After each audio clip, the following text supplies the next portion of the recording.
During my first 2 years of medical school, I thought a little bit about actually quitting and moving into a tiny home in Montana.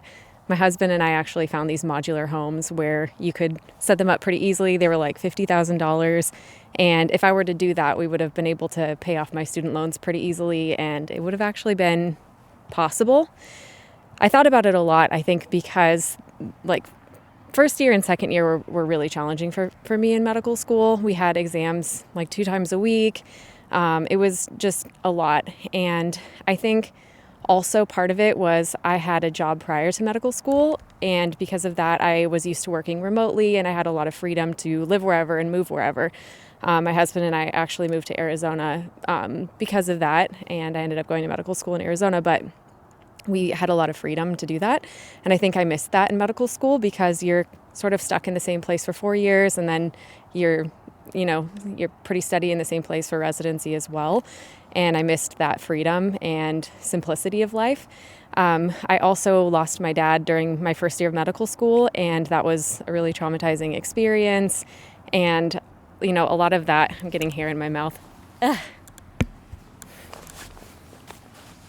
I think a lot of that just made me want to quit it all and just, do something different.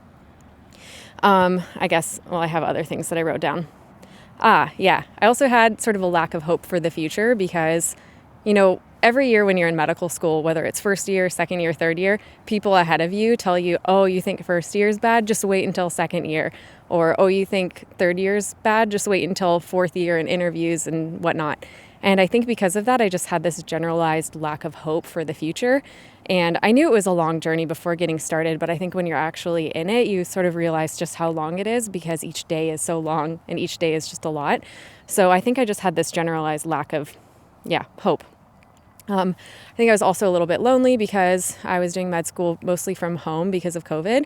So those first couple of years, I was mostly doing that. And then we had moved to a new place, so we didn't really know a lot of people. And it was just sort of a lonely and isolating experience. So I think sort of all of these things were contributing to make med school feel worth quitting and questioning.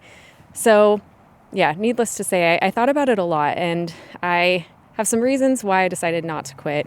The reasons why I decided not to quit are because I wanted to become a doctor ever since I was in second grade. It was the only thing that I ever wanted to become aside from being a princess before that. So I had to think back to that and realize, okay, I wanted to do this for a long time.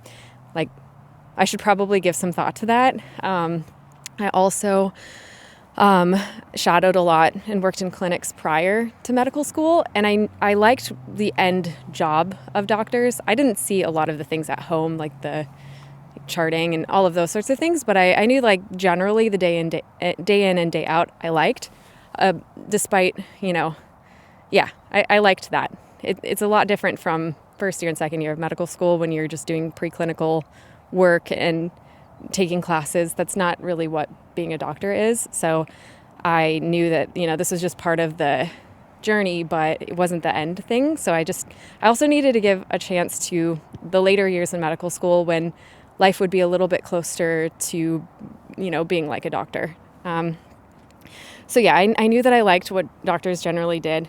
I also couldn't think of any alternative career I wanted to do. So I did engineering prior to medical school. I mean, my job wasn't just engineering. It was a lot of different things, but I studied engineering in college and I liked elements of it, but I couldn't really see myself doing just that. So that was sort of out, and I couldn't really think of anything else that I genuinely wanted to do instead of medicine. So I guess if I had something really compelling, maybe that would have been a little bit more of an easy, or I guess maybe more of a difficult decision. But anyway, for the most part, I did like what I was learning. It was just a lot of information. But if you cut it down by 20, maybe cut it down by 50%. I think I would have really enjoyed things just because I would have had more time to really delve into things, get a really good understanding of everything. And I felt like I didn't really have that time because I just had to learn and consume so much information. So I think that was, something, but the information I did like. So that was a good sign to me that, I should probably keep going because I do like the information for the most part. I also had a lot of encouragement from friends who had gone through telling me that I should, give it a chance a little bit longer and kind of see things out. So yeah, that was all helpful. And I guess to like the finale of kind of how things went during third year and fourth year. So it was almost like night and day as soon as I got to third year. It was just so much better in so many different ways. Being with people all of the time and doing real work in a sense, and getting to do what I had always looked forward to doing. Obviously with the caveat of being a medical student, you have a lot of different limitations, but I got to learn, how to suture and actually doing that and putting in an IV and doing cool things like that I had always wanted to do. And I also was able to have some of that feedback of like, there's a patient with acute kidney injury, and I recognized they were on an antibiotic that is like bad for the kidneys, and having that aspect of being helpful and actually making a difference feels really good. And I think it's something that I always wanted. I think during the first couple of years of med school, you don't really know enough to be helpful, even with family and everything.